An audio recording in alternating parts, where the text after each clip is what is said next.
Tema di malam hari ini kita akan membahas tentang sosok wanita termulia di dunia. Dari 4 wanita yang disabdakan Nabi sallallahu alaihi wasallam. Wanita ini sangat berjasa kepada seorang nabi yang sangat masyhur dari Nabi Bani Israel, Musa alaihi salatu wassalam. Dan wanita ini simbol ketabahan, simbol kesabaran, bahkan dia berani menukar kehidupan yang sangat indah di dunia dengan azab dari seorang raja yang sangat zalim demi sebuah kenikmatan di surga. Bagaimana kisahnya dan bagaimana wafatnya? Dialah Asiyah bintu Muzahim radhiyallahu anha, istri daripada Fir'aun laknatullah alaihi. Ma'asyiral muslimin yang dimuliakan Allah subhanahu wa ta'ala, siapakah Asiyah bintu Muzahim ini? Asiyah bintu Muzahim,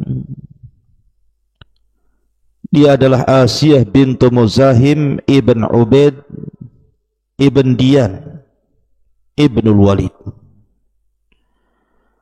Ada yang mengatakan bapaknya adalah seorang hakim dari raja-raja yang pernah menguasai Mesir. Ada juga yang mengatakan bahwa Asiyah bintu Muzahim adalah salah satu wanita dari wanita-wanita Bani Israel.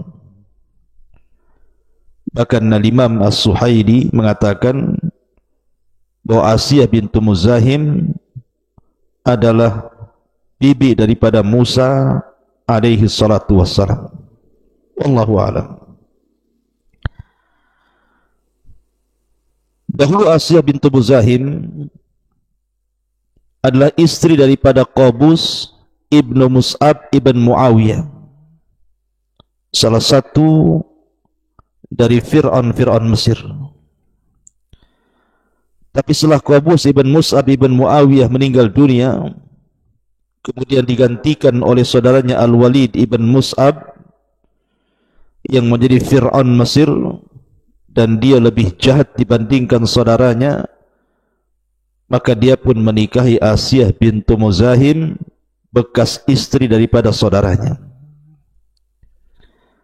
Ma'asyiral muslimin yang dimuliakan Allah Azza wa Jalla, ada yang mengatakan Asiyah bintu Muzahim tidak memiliki anak, artinya dia wanita akim, wanita yang mandul. Ada juga yang mengatakan bahwa dia adalah memiliki anak tetapi semuanya perempuan.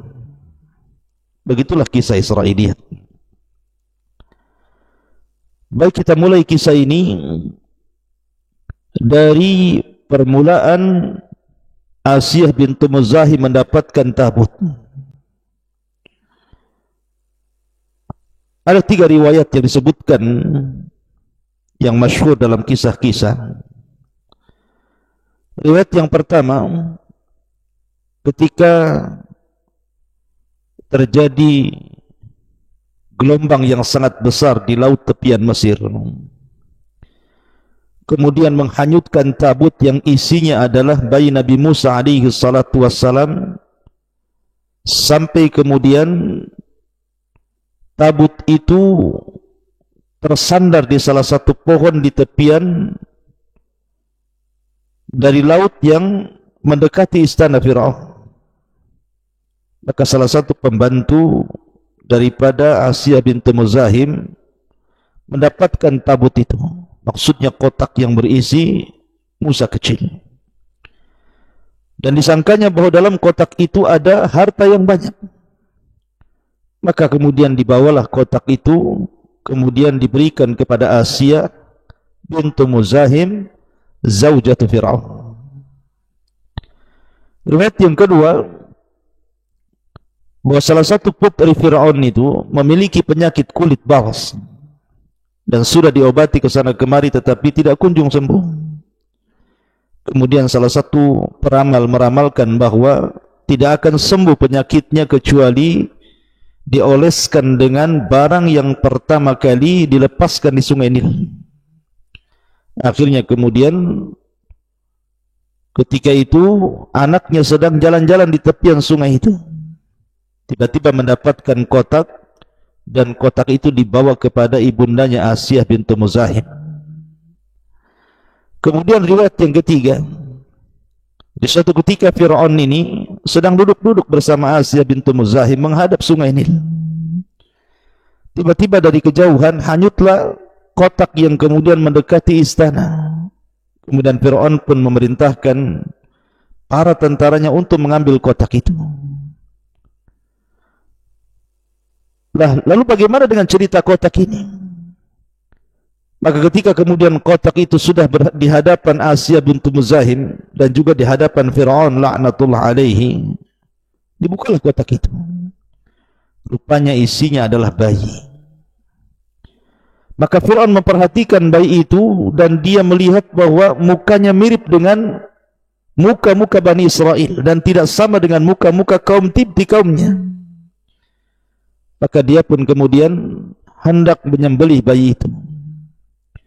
Akan tetapi Asiyah bintu Muzahim, yang Allah subhanahu wa ta'ala sudah masukkan ke dalam hatinya perasaan sayang, sebagaimana Allah subhanahu wa ta'ala berfirman, Anikdi fihi fit tabuti faqdi fihi fil yammi falyulqihi al-yammu bis-sahili ya'khudhu aduwwun li wa aduwwun lahu wa alqaitu 'alaika mahabbatan minni wa litusna 'ala 'aini, yaitu letakkanlah dia Musa dalam peti, kemudian hanyutkanlah dia ke sungai Nil, maka biarkanlah arus sungai itu membawanya ke tepian. Dia akan diambil oleh Fir'aun musuhku dan musuhnya. Aku telah melimpahkan kepadamu kasih sayang yang datang dariku dan agar engkau diasuh di bawah pengawasanku. Kalimat wa alqaitu 'alaika mahabbatan minni. Aku telah melimpahkan kepadamu kasih sayang yang datang dariku, kata Allah. Artinya Allah subhanahu wa ta'ala menanamkan kepada hati Asiyah bintu Muzahim ketika melihat bayi Musa yang sangat tampan, putih dan sangat indah sekali, maka tertanam rasa kasih sayangnya. Makanya ketika kemudian Fir'aun hendak menyembelihnya karena dia melihat bahwa wajahnya ada kemiripan dengan wajah Bani Israel, maka Allah subhanahu wa ta'ala hikayatkan perkataan Asiyah bintu Muzahim, wa qalatim ra'atu fir'auna qurratu aynin li walak la taqtuluhu asa an yanfa'ana aw nattakhidahu walada wa hum la yash'urun. Dan berkatalah Asiyah bintu Muzahim, mudah-mudahan bayi ini akan menjadi penyejuk mataku dan penyejuk matamu. Jangan kau bunuh dia. Boleh jadi dia nanti akan bermanfaat bagi kita atau kita jadikan dia anak angkat kita. Dan Allah mengatakan wa hum la yash'urun. Dan mereka tidak sadar, Fir'aun tidak sadar bahwa bayi yang selama ini dicari-cari, yang kemudian diramalkan akan menumbangkan kekuasaannya sehingga sudah banyak bayi dibantainya, rupanya bayi itu ada di hadapannya. Mereka tidak sadar bahwa yang dimaksud bayi dalam ramalan para dukun adalah dia. Itulah kuasa Allah subhanahu wa ta'ala. Dan inilah salah satu jasa terbesar Asiyah bintu Muzahim menyelamatkan nyawa Nabi Musa alaihi salatu wassalam, dan kecerdasannya. Ketika Asiyah mengatakan qurratu ainin liwalak, biarkan dia hidup, boleh jadi dia akan menjadi penyejuk mata kita dan dirimu, kata Fir'aun, qurratu ainin lak walaysa li, ya boleh jadi menyejukkan matamu tetapi tidak untukku. Ma'asyiral muslimin yang dimuliakan Allah Azza wa Jalla, akhirnya Fir'aun pun lembut hatinya. Setelah dirayu oleh Asiyah bintu Muzahim untuk tidak membunuh Musa, maka Musa pun akhirnya diangkat menjadi anak angkat di istana yang sangat megah, di istana Mesir, dan diasuh oleh Ratu Mesir Asiyah bintu Muzahim. Ketika Nabi Musa alaihi salatu wassalam kecil, kemudian diberikan minum air susu, maka dia menolak. Setiap wanita yang mengeluarkan air susunya, Nabi Musa menolaknya. Sampai pada waktunya, karena Asiyah takut Musa kecil ini mati karena belum dikasih makan, belum dikasih minum susu, akhirnya dia buat semacam sayembara. Siapa yang air susu seorang wanita mau diminum oleh Musa alaihi salatu wassalam, bayi ini, maka aku akan berikan sekian dan sekian dari harta yang kusediakan. Lah ketika itu saudari Nabi Musa berusaha untuk mencari tabut yang lepas di ikatannya itu, sampailah ke istana Firaun. Ketika melihat bayi itu, dia tahu itu adalah adiknya. Makanya Allah Subhanahu wa taala mengatakan, wa harramna 'alaihi al-maradi'a min qablu faqalat hal adullukum ala ahli baiti yakfulunahu lakum wa hum lahu nasihun. Dan ketika kami haramkan seluruh wanita-wanita yang menyusui untuk diminum susunya oleh Musa kecil ini, maka saudarinya Musa mengatakan, maukah kutunjukkan kepada kalian ahli bait yang bisa untuk mengkafil Musa, menjaga Musa, dan mereka adalah orang-orang yang memberikan nasihat. Akhirnya kemudian dipanggillah ibunya Musa. Rupanya ketika disusui, Musa langsung mau dan langsung kenyang. Maka melihat hal itu, Asiyah bintu Muzahim meminta ibunya Musa untuk tinggal di istana, tapi dia tidak mau. Akhirnya dia pun membawa Musa kembali ke rumahnya dan disusui sampai dia besar. Setelah kemudian lepas dari susuannya, maka Asiyah bintu Muzahim hendak mengambil Musa kecil, dan dia meminta kepada seluruh dayang-dayang istana, para pejabat istana, untuk menyambut kehadiran Musa dengan berbagai hadiah. Maka ketika datang saja Musa di istana, maka semua datang dengan hadiah untuk Musa alaihi salatu wassalam kecil kala itu. Ma'asyiral muslimin yang dimuliakan Allah Azza wa Jalla. Kemudian juga ada kisah ketika Fir'aun ini menggendong Musa kecil. Tiba-tiba kemudian dia menjambak janggut Fir'aun sampai hampir tersungkur Fir'aun karena kuatnya jambakan itu. Fir'aun marah. Kemudian dia terbayang, jangan-jangan bayi ini yang diramalkan para peramal itu. Kemudian dia hampir-hampir membunuhnya. Maka Asiyah bintu Muzahim kemudian merayu kembali agar tidak boleh membunuh bayi itu. Bayi itu datang membawa berkah. Kemudian Asiyah menawarkan, bagaimana kalau seandainya kita uji bayi ini dengan cara meletakkan satu tamr dan satu jamrah, satu kurma dan satu jamrah, bara api. Kalau memang dia berakal, tentu dia akan mengambil kurma.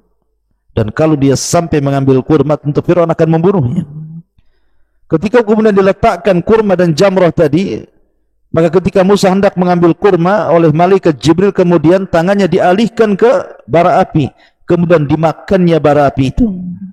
Maka sebab itulah pelatnya Nabi Musa alaihi salatu wassalam, karena ketika kecil dia memakan bara api. Makanya ketika dia sudah menjadi nabi, datang kepada Fir'aun, maka dia berdoa kepada Allah Subhanahu wa taala, Rabbi shrah li sadri wa yassir li amri wahlul 'uqdah min lisani yafqahu qawli. Lepaskanlah ikatan dari lisanku supaya mereka paham dengan bahasaku. Ma'asyiral muslimin yang dimuliakan Allah Azza wa Jalla.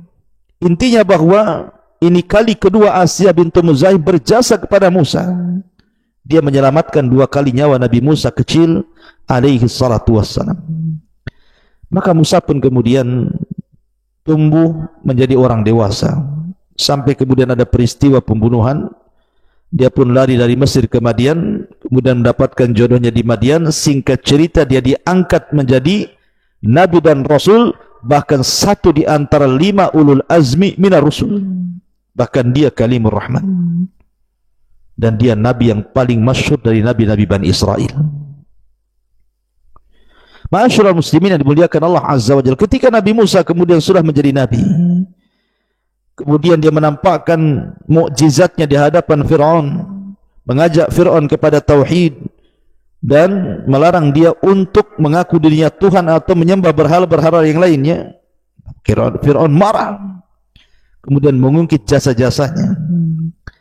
Ada yang mengatakan ketika Nabi Musa alaihi salatu wassalam, dia memperlihatkan mukjizatnya berupa tongkat menjadi ular.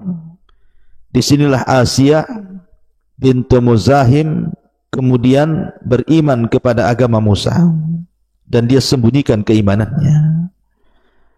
Begitu juga beberapa keluarga Fir'aun masuk ke agama Musa dan menyembunyikan keimanannya, termasuk juga Masyitah, tukang sisir. Anak-anak putri Fir'aun juga masuk Islam dan menyembunyikan keislamannya.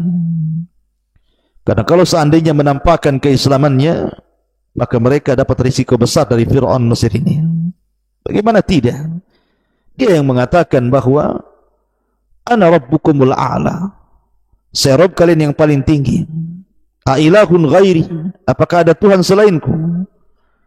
Tidak mungkin orang berani kemudian mengatakan di sana ada Tuhan selain daripada Fir'aun, kecuali harus menyembunyikan keimanannya. Tetapi iman itu harus tampak. Ketika Asia bintu Muzahim berusaha untuk menyembunyikan keimanannya, rupanya Allah Subhanahu wa taala takdirkan dari jalan Masyitah, salah satu tukang sisir daripada putri-putri Fir'aun ini, ketika menyisiri putri-putri Fir'aun, tiba-tiba sisirnya jatuh. Kemudian dia ambil dan membaca bismillah dengan menyebut nama Allah. Kata putrinya Fir'aun, adakah Tuhan selain bapakku? Maka Asia bintu Muzahim, ya, ada. Dialah Allah, Tuhanku, Tuhanmu, dan Tuhan bapakmu. Maka putri Fir'aun ini marah, kemudian, saya akan laporkan perkataanmu kepada ayahku. Maka dilaporkanlah kemudian perkataan Masyitah ini kepada Fir'aun. Faghadiba Fir'aun, Fir'aun pun marah. Akhirnya kemudian Fir'aun pun menyiksa Masyitah untuk mengakui dirinya Tuhan dan mengingkari ketuhanan Allah Subhanahu wa taala. Tapi Masyitah adalah orang yang kuat imannya. Kalau iman sudah menghujam dalam hatinya, maka kematian pun siap dihadapinya.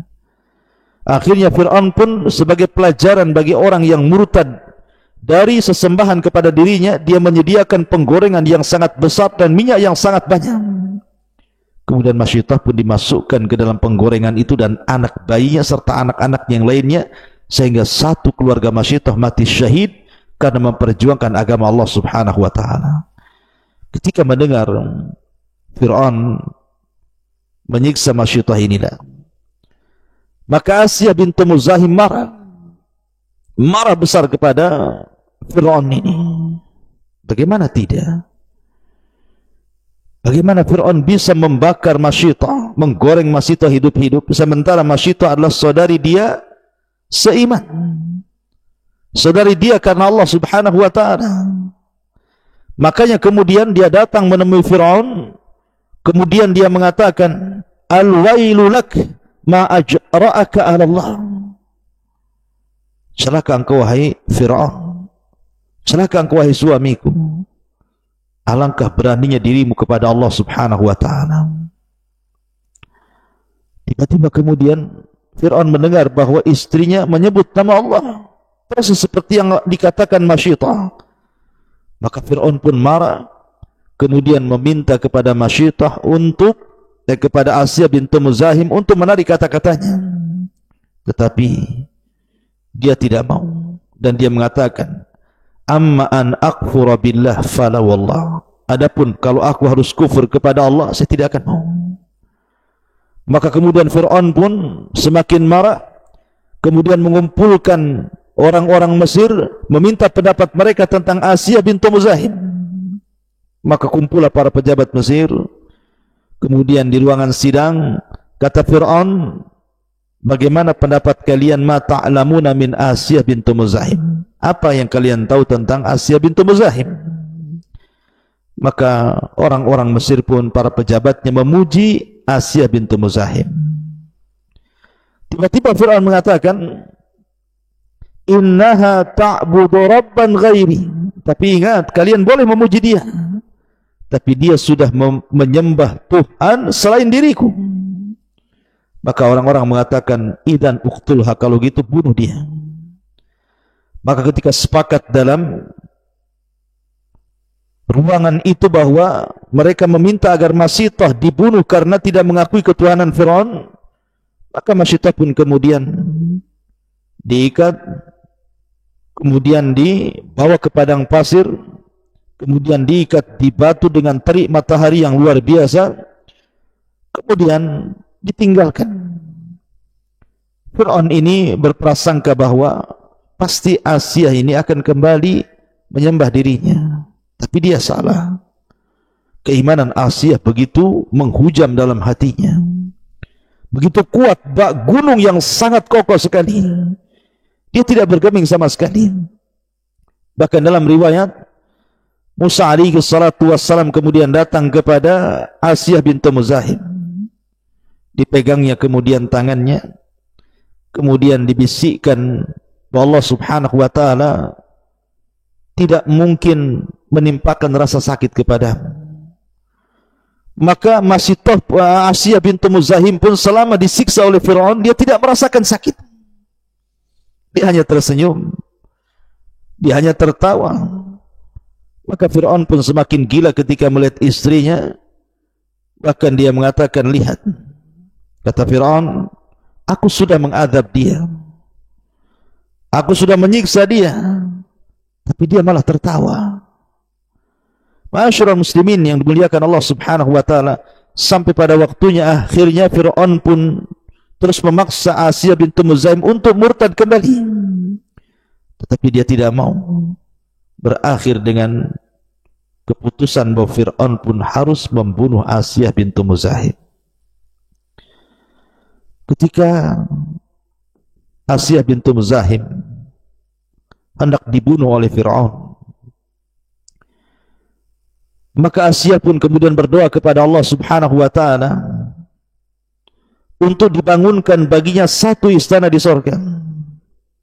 Dan doanya dicantumkan dalam Al-Quran surat Tahrim, wa dharaballahu mathalan lilladzina amanu imra'ata fir'auna idh qalat rabbi ibni li 'indaka baitan fil jannah wa najjini min fir'auna wa 'amali wa najjini minal qaumidz zalimin.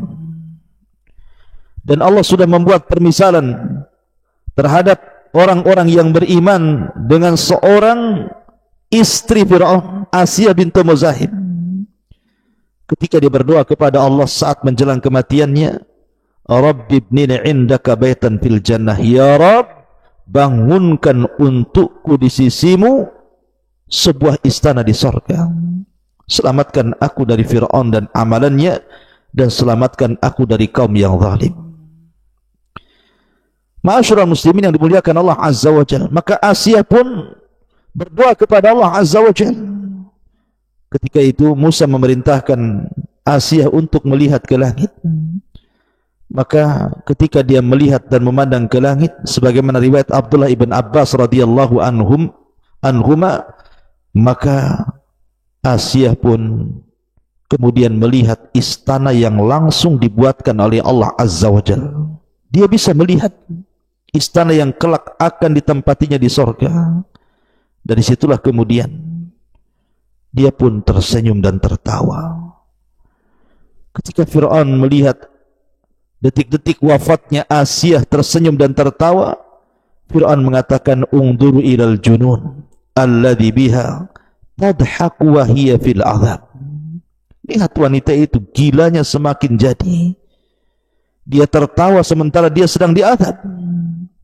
Maka kemudian Asiyah bintu Muzahim pun setelah diperlihatkan oleh Allah azza wa jalla istananya di sorga, maka dia pun menghembuskan nyawa terakhir beliau radhiyallahu anha.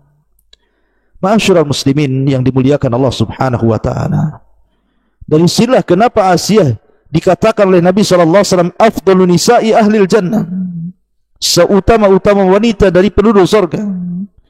Sebagaimana hadis yang dikeluarkan dalam Sahihaini dari hadis Syu'bah ibn Amr ibn Murrah dari Murrah al-Hamadani dari Abi Musa al-Ash'ari dari Nabi SAW, kamula minar rijali kathirun walam yakmul minan nisa'i illa Asiyah imra'atu Fir'aun wa Maryam ibnata Imran wa Khadijata binti Khuwailid wa inna fadla Aisyah ta'ala nisa kafadlis sarid ala sairi ta'am.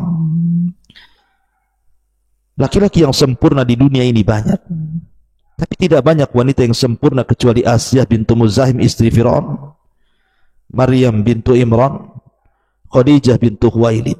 Dan keutamaan Aisyah atas seluruh wanita seperti sarid, makanan yang enak di seluruh makanan-makanan yang ada.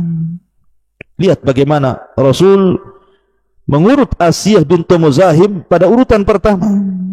Dan ini pula kenapa Nabi SAW mengatakan Asiyah termasuk afdalun nisa, wanita yang paling afdal, karena dia sudah mengorbankan jiwanya, meninggalkan kenikmatan dunia.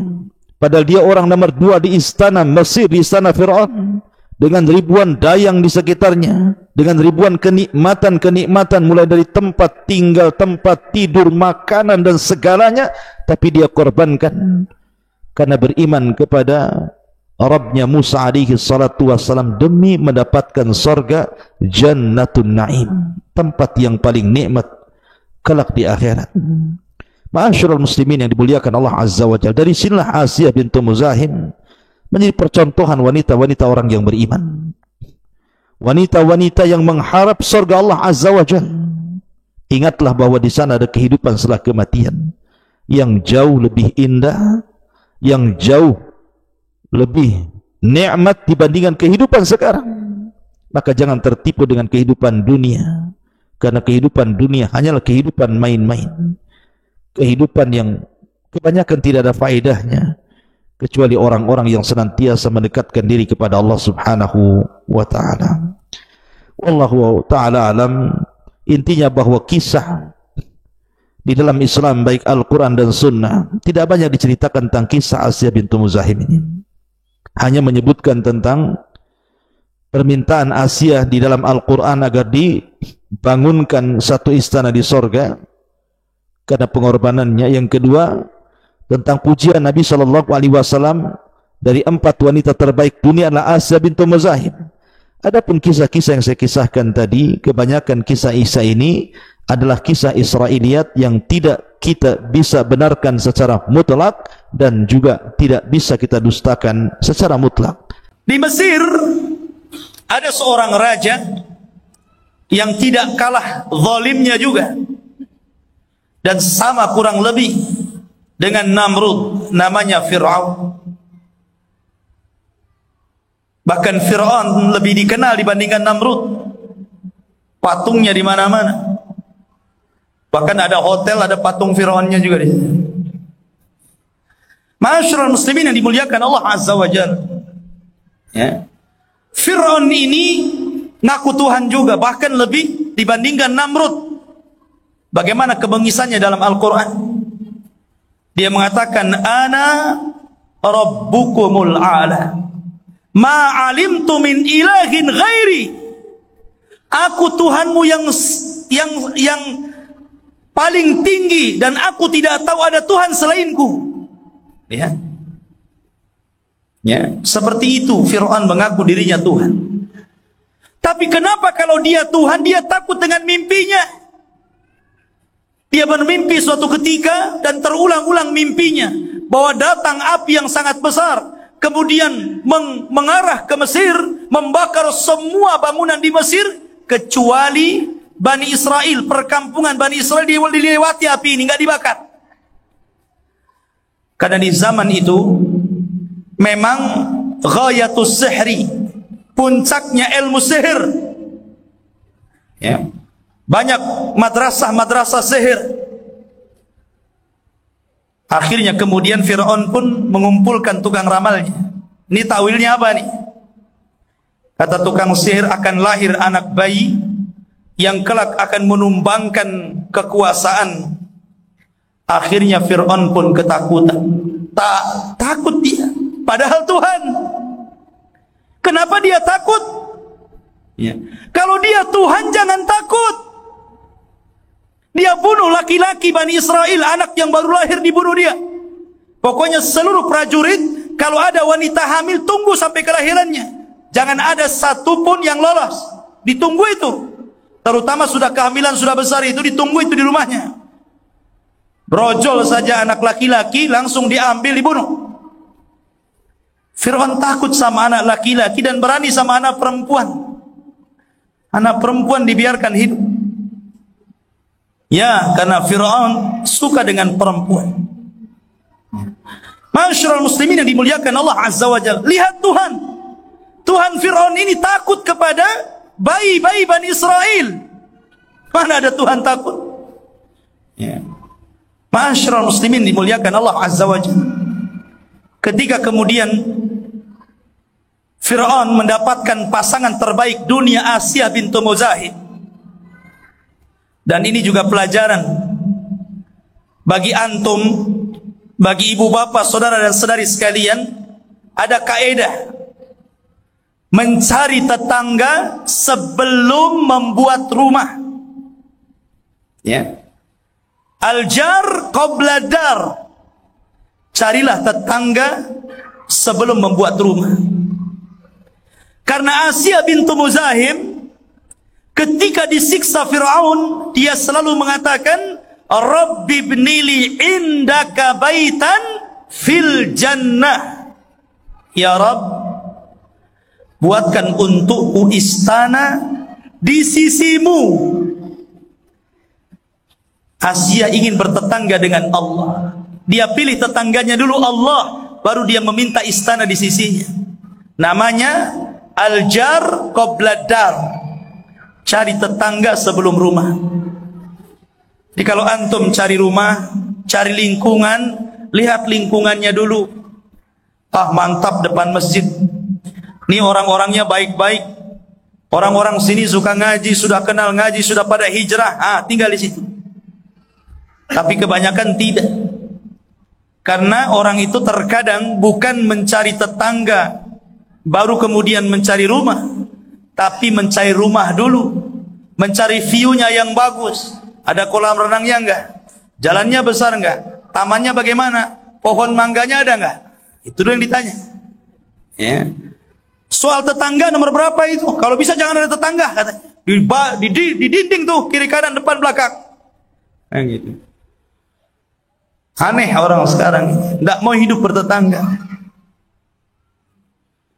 Yang lebih aneh lagi, sudah punya tetangga baik, malah kemudian dia mencari tetangga yang tidak baik itu. Malah diusir tetangganya. Masyarul muslimin yang dimuliakan Allah Azza wa Jalla. Lihat di sini. Kisah dimulai daripada ketika di lingkungan Fir'aun itu ada seorang bayi yang kelak akan menjadi seorang nabi. Dan nabi ini, nabi yang sangat masyhur di kalangan Bani Israel. Bahkan termasyhur. Bahkan Al-Quran mencatat kisahnya secara lengkap. Musa alaihi salatu wassalam minal ulul azmi minar rusul. Termasuk ulul azmi daripada para rasul. Ketika bayi itu ditemukan oleh Asia bintu Muzahim, bayi itu mau dibunuh sama Fir'aun. Bayi itu sudah mau dibunuh. Tapi Asia bintu Muzahim mengatakan, jangan. Boleh jadi bayi ini qurratu ainin li walak. Jangan wahai suamiku, boleh jadi bayi ini akan menghibur kita, menghibur saya, dan menghibur dirimu. Membawa kebahagiaan bagi saya, dan kebahagiaan bagi dirimu. Ya betul. Bagi Asia bintu Muzahim menjadi sebuah kenyataan. Tapi Fir'aun membantah dan mengatakan qurratu ainin lak wala alayya. Bagi kamu saja, saya enggak, katanya. Lihat, gara-gara dia mengatakan terpleset ucapannya, akhirnya dia pun binasa. Dan Asia, karena doanya baik, maka dia diberikan kebahagiaan dunia akhirat. Ya. Ketika Musa alaihi salatu wassalam diangkat jadi nabi dan rasul, ada 3 orang yang beriman dari keluarga Fir'aun. Rajulun min ali Fir'aun, tidak disebutkan namanya. Seorang laki-laki dari keluarga Fir'aun, disembunyikan namanya dalam Al-Quran. Kemudian yang kedua, istrinya sendiri, Asia bintu Muzahim. Dan tukang sisirnya Fir'aun namanya Masyitah ibnatu Fir'aun. Kerjanya hanya tukang sisir aja anaknya. Dia nggak kerja lain, nyisirin saja. Jadi salonnya anaknya Fir'aun. Lah ketika kemudian Al-Kisah diceritakan dalam sebuah hadis dari Abdullah bin Abbas radhiyallahu an. Jadi ketika Nabi SAW Isra dan Mi'raj ke langit, dan Rasul diberikan kesempatan melihat sorga, tiba-tiba di sorga itu Rasul mencium bau yang sangat harum sekali. Dia heran, ini bau siapa ini? Dia bertanya kepada Jibril dan mengatakan, ya Jibril, ma hadhihi raihatu thayyibah. Jibril, ini bau yang semerbak ini, bau siapa ini? Indah sekali baunya, harum sekali baunya.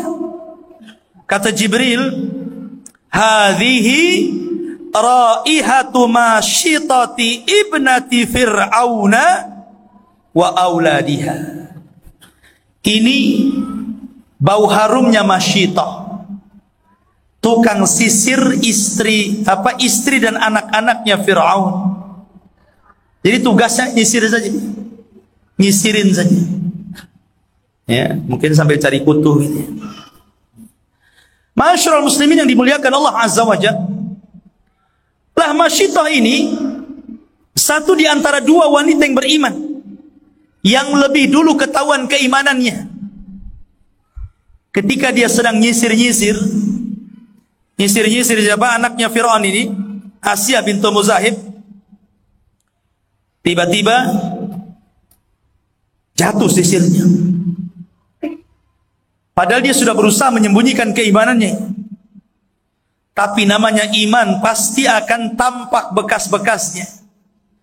Ketika jatuh sisir itu langsung diambil, bismillah, udah diambil. Dengan menyebut nama Allah.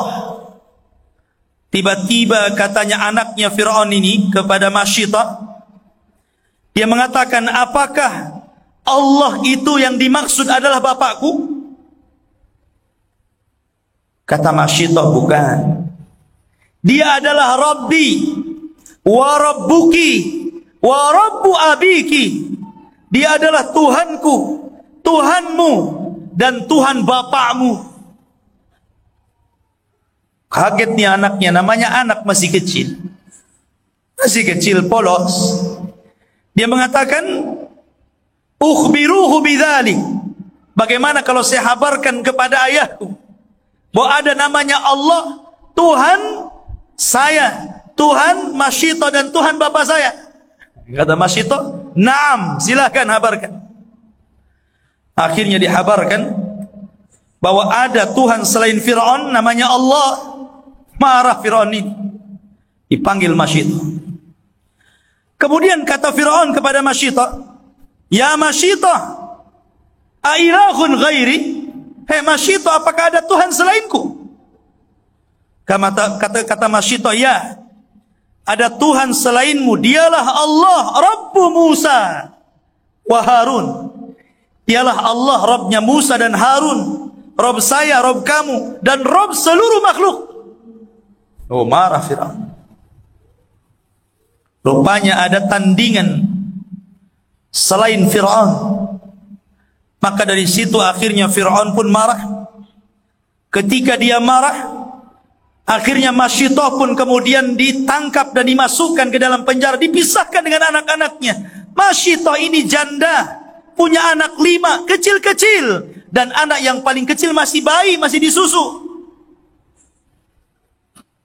Bagaimana sengsara anaknya, ditinggalkan ibunya di penjara. Akhirnya Masyitah pun menjadi bulan-bulanan di penjara, disiksa. Akhirnya dengan belakangan diputuskan hukuman harus dibakar. Tapi tentu berbeda dibakarnya. Kalau Ibrahim dibakar di pembakaran kayu bakar yang sangat besar, kalau Masyitoh dibakar lewat penggorengan pakai minyak kayak antum goreng bakwan itu. Maka orang-orang pun menyaksikan. Kemudian kata Fir'aun, ini Masyitoh sudah mengatakan ada Tuhan selainku. Bagaimana menurut kalian wahai kaumku? Maka orang-orang mengatakan uqtuluha, bunuh saja. Akhirnya kemudian disiapkan penggorengan yang sangat besar. Manusia sudah berkumpul. Masyitoh dihadapkan dengan penggorengan. Anak-anaknya dihadirkan. Mulailah anak yang pertama dicemplungkan di situ. Masya Allah. Wanita ini sebenarnya lemah, kurang akal dan kurang agama, lebih banyak mengikuti perasaannya. Tapi ketika akidah dan keimanan menancap pada seseorang, menjadi istiqomah dalam agama. Lihat bagaimana Masyitoh ini pelajaran bagi ibu-ibu di belakang itu. Mempertahankan agamanya, istiqomah di atas keyakinannya. Dilempar anaknya satu ke kuali, masih tetap saja kuat, saya tidak akan murtad. Anak yang kedua dilempar, tetap saja kuat dia. Anak ketiga, keempat, yang terakhir nih yang bayi, baru sedikit dia agak goyang. Karena masih bayi masalahnya. Diambil sama penjaga, kemudian mau dilempar, kalau kau tidak murtad, ini juga dilempar. Masyitoh hampir saja dia mengucapkan dan menarik keimanan. Tapi tiba-tiba Allah Subhanahu wa ta'ala buat bicara bayi itu dan mengatakan, ya ummah, inna azabad dunya ahwan min azabil akhirah. Wahai ibu, sesungguhnya azab dunia itu ringan dibandingkan azab akhirat. Tidak ada masalah. Mantap lagi dia. Gitu kan. Akhirnya dimasukkan bayinya, udah mantap lagi. Kenapa? Allah buat bicara, dia menghibur ibunya. Maka Masyitoh pun sebelum dilempar, dia berhajat kepada penjaganya. Saya ada permintaan. Kalau saya harus dilempar ke penggorengan ini, tolong saya minta nada agar kamu kumpulkan seluruh debu-debu ini, kemudian jadikan satu dalam kuburan. Kata penjaganya, ya. Akhirnya Masyitoh pun dilempar dan mati satu keluarga di situ. Lihat. Lah ketika didengarnya Masyitoh dihukum seperti itu, dan itu yang pertama kali perdana Fir'aun menghukum orang seperti itu. Sangat sadis, sangat bengis. Asya bintu Muzahim, istrinya ini yang menyembunyikan keimanannya pun berontak di akhirnya kan. Ya. Dia tidak terima dengan saudari seimannya, saudari seakidahnya itu. Jadi dalam tentara itu ada jiwa korsa namanya. Jadi jiwa korsanya itu bangkit gitu kan. Kalau saudaranya disakiti, jangan coba-coba, maksudnya begitu. Lah harusnya seperti itu. Ada, antum harus punya jiwa-jiwa korsa itu. Jangan coba-coba ya yang di sana menyakiti kaum muslimin di sana ya, kami bangkit di sini. Itu jiwa korsa itu. Tapi jangan bakar ban. Doa sama-sama. Ya, masing-masing dalam sujud kita, dalam sholat malam kita berdoa supaya saudara kita yang di sana ditolong oleh Allah Azza wa Jalla. Maka Asya ngamuk, datang kepada Fir'aun, kemudian mengaku dirinya telah beriman juga kepada agama Musa. Lihat. Dia beriman kepada agama Musa, wanita pertama yang beriman kepada Musa alaihi salatu wassalam. Dan karena dialah Musa terlindungi dari kematian. Karena Fir'aun tidak jadi membunuhnya. Dia mengatakan, ini jangan dibunuh, boleh jadi akan membawa kebahagiaan bagiku dan bagimu. Kata Fir'aun, bagimu saja, bagiku enggak katanya. Akhirnya betul membawa kebahagiaan bagi istrinya. Asya bintu Muzahim, kata Rasul, laki-laki yang sempurna banyak, tapi perempuan yang sempurna cuma 4. Asiyah bintu Muzahim, Maryam bintu Imran, Khadijah bintu Khuwailid, dan Fatimah bintu Rasulullah sallallahu alaihi wasallam. Akhirnya Asiyah langsung datang kepada Fir'aun, tidak terima, kemudian mengkritik Fir'aun. Fir'aun tahu, akhirnya dia beriman juga kepada Musa, lapor kepada ibunya, suruh menasihati anaknya. Tidak mempan, akhirnya Fir'aun pun menghukum secara diam-diam. Karena kalau seandainya dihukum terang-terangan, apa kata orang? Ini yang dihukum orang nomor 2, ratunya. Akhirnya dihukum diam-diam, dibawa ke padang pasir, diikat, tidak dikasih makan, tidak dikasih air, di tengah matahari yang sedang panas-panasnya di siang hari. Tapi subhanallah, ketika kemudian para penjaga pulang, Fir'aun pulang, Jibril datang dinaungi dengan sayapnya. Dan terus dia berdoa kepada Allah, dan doanya dicantumkan dalam Al-Quran. Rabbi ibnili indaka baitan fil jannah, wa najjini min fir'auna wa amali, wa najjini min qaumidz zalimin. Ya Allah, bangunkan kepadaku rumah istana di sisimu, selamatkan aku dari Fir'aun dan anak buahnya, dan selamatkan juga dari orang-orang zalim kepadaku. Cantumkan dalam Al-Quran doanya. Hari pertama tidak mau murtad juga, hari kedua juga sama, hari ketiga sudah habis kesabaran Fir'aun. Terpaksa dia kumpulkan semua rakyat. Bagaimana tanggapan kalian tentang Asiyah, ratu kalian? Semua mengatakan dan memujinya, dia orang baik, dia orangnya lembut, dipuji. Tapi ketika Fir'aun, bagaimana sekarang kalau ratu kalian sudah menyembah Tuhannya Musa dan meninggalkan diriku? Marah kaumnya Fir'aun, uqtuluha, bunuh katanya. Lihat, serentak mereka satu kolam dengan Fir'aun otaknya.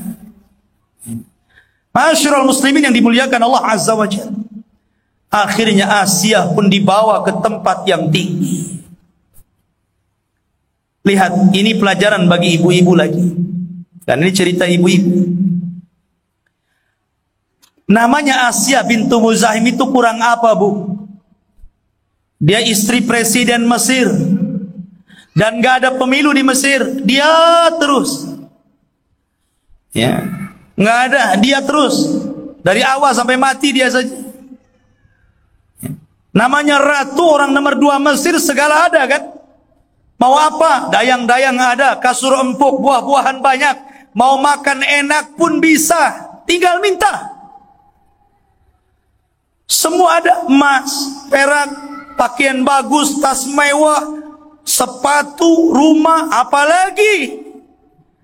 Tapi memang Asiyah bintu Muzahim, ketika iman dan akidah sudah menghujam pada hatinya, dunia itu dinomor 2-kan bagi dia, Allah nomor 1. Tetapi keyakinan ini memang susah kecuali wanita-wanita yang mukminah, wanita-wanita mukhlisah.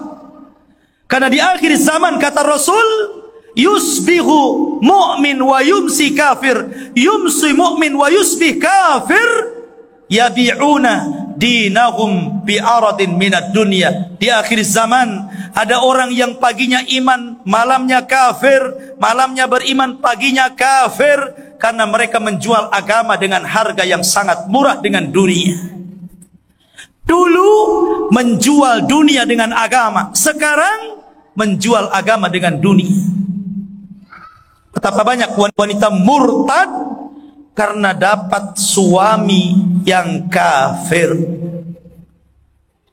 Apalagi di kota Batam, di daerah-daerah maju yang susah cari ekonomi, yang hidupnya ditampakkan hedonis, hidupnya ditampakkan bermegah-megahan. Akhirnya saingan hasad dengan tetangganya, bagaimana saya harus kaya seperti dia.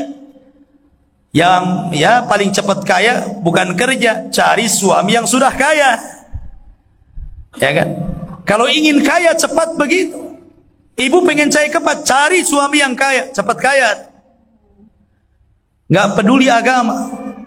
mau nyembah ular, mau nyembah apa lagi ya, gajah, sapi, yang penting gaya. Asia bintu Muzahim itu sudah nggak ada lagi. Ya. Yang ada justru istri-istri Lut dan Nuh, itu yang banyak hari ini.